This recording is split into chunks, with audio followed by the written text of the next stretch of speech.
Hi, my name is BunnyFuFuu from Cloud9, and today we're going to be going over a guide for Thresh. So Thresh for solo queue, it's really good just because he's a heavy pick champion, and that's what's best in solo queue.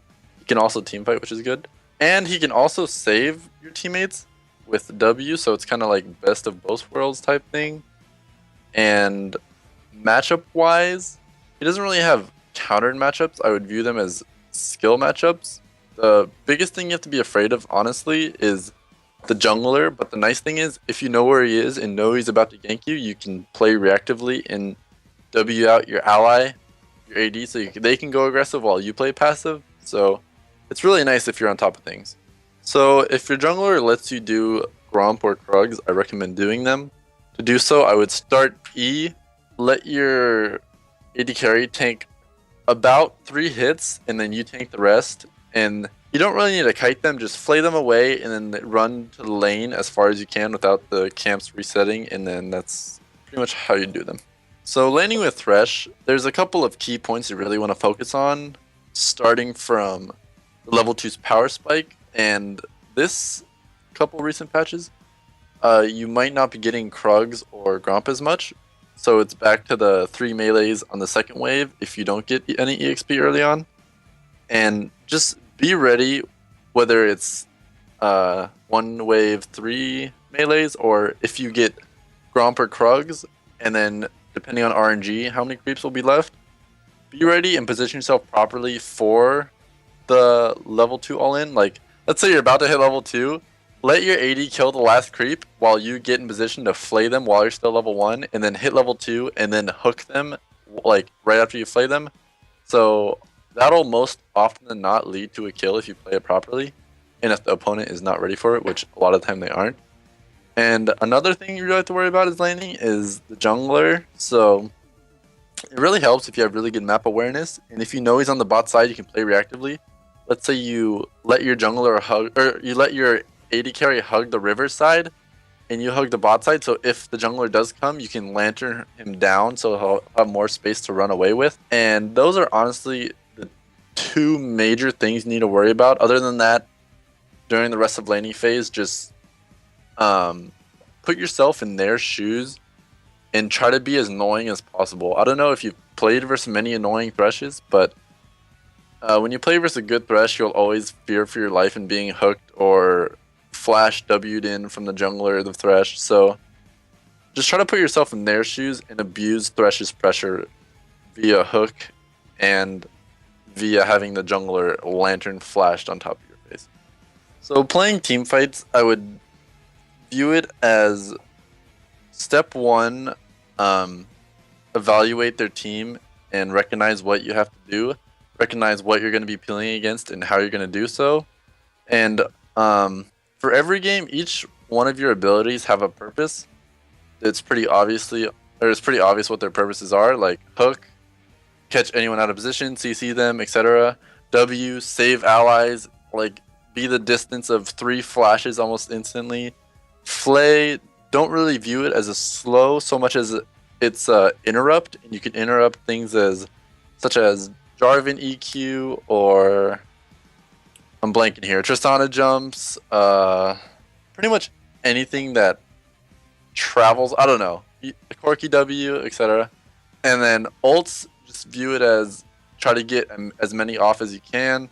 Keep track of if they can blink over it or if you have to force them into it or not. So to evaluate everything, the 2 major things you want to focus on are positioning and getting the enemy team or enemy carries in the worst position possible, and using your abilities to make them have the most potential, like hooking carries instead of the super tank, even though with CDR it's fine to hook anyone.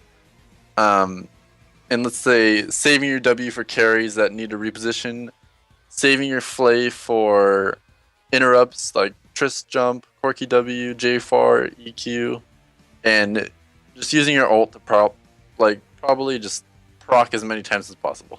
So for roaming, it honestly, we talked about earlier how put yourself in their shoes and being annoying as possible. That honestly goes hand in hand with roaming.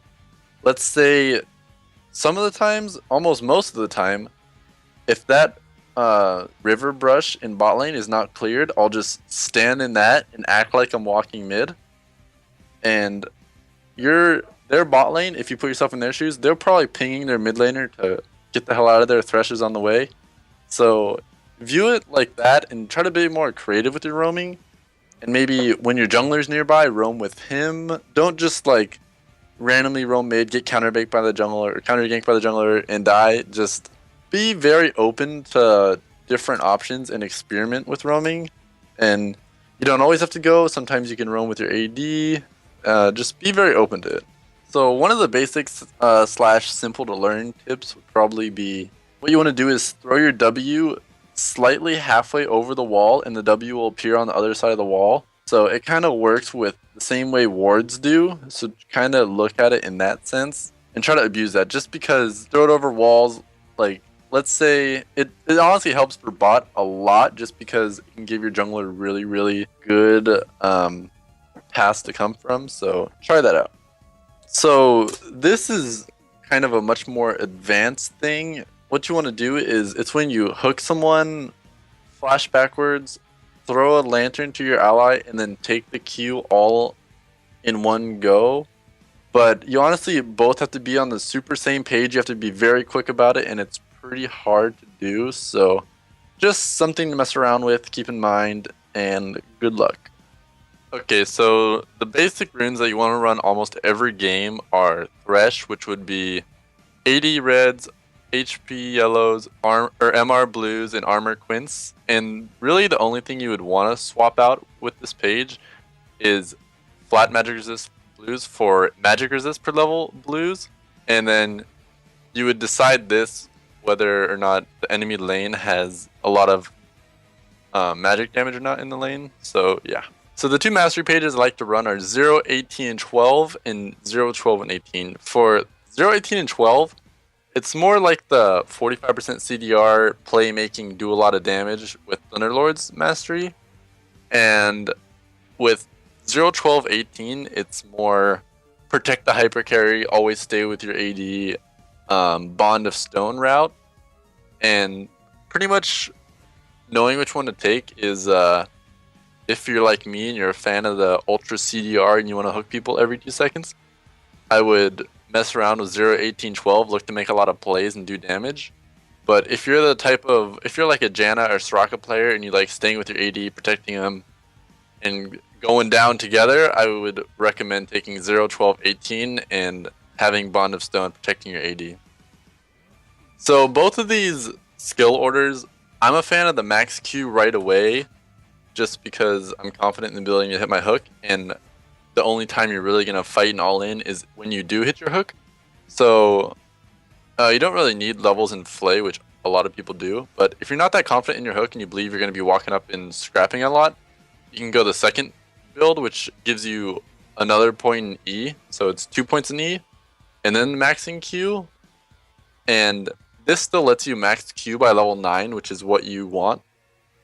And people question me about this often, but it really makes sense because these are the only abilities that go down in cooldown, and that's really the biggest thing in supports because we don't have like ability power or attack damage to back up our abilities. It's all based on cooldown reduction, and maxing Q going into W is what brings down the cooldown because E doesn't go down in cooldown.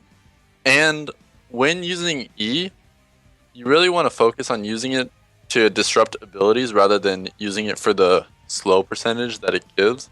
So just always keep that in mind about your abilities. So in this new season, I still want to cater towards CDR Thresh because I like the playstyle of it a lot and I recommend learning it. And these two builds are probably the best way to do it.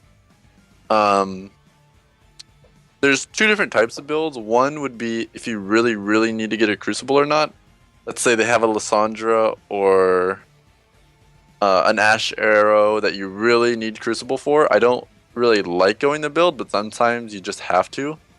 But let's say they don't, and you can build whatever you want, and you just need the CDR. I like the Ionian Boots, Locket, Frozen Heart, which gets you to 40 really fast. And you're pretty tanky. And after you have that core, you can fill in the items with Banshee's Veil or Righteous Glory. Make sure you're always buying pink wards. Pretty much whatever you need. The only real goal here is to get 40% CDR, so feel free to mess around with a bunch of other things, but this is just what I do most of the time, so it's kind of up to you. So for trinkets, starting out, you're going to want to go with Yellow Trinket, and then once you complete your Sightstone, you're going to go into Scanner, and then once you hit level 9, I recommend getting Blue Trinket just because of how powerful it is. On a real team, you would honestly upgrade Scanner and control Vision, but in solo queue, you're not really controlling Vision, taking advantage of it a lot of the time. So I would recommend just getting Blue Trinkets and keep your team from getting caught, because they last for the whole game, and if you put them in safe places that you think that won't die, you can keep them up for the rest of the game, and it's really, really useful. Put them in places you think people will never check, and they'll be there for the rest of the game. It's honestly really, really fun, and I love doing it, so I recommend you trying it too. Alright, thanks everyone for watching my Thresh guide. Today we went over some pretty basic stuff and a lot more challenging things. I really recommend playing a lot of Thresh in solo queue, mastering them. You can really abuse them for elo, and thanks for watching the guide, and you can check out the rest of them at lawclass.com.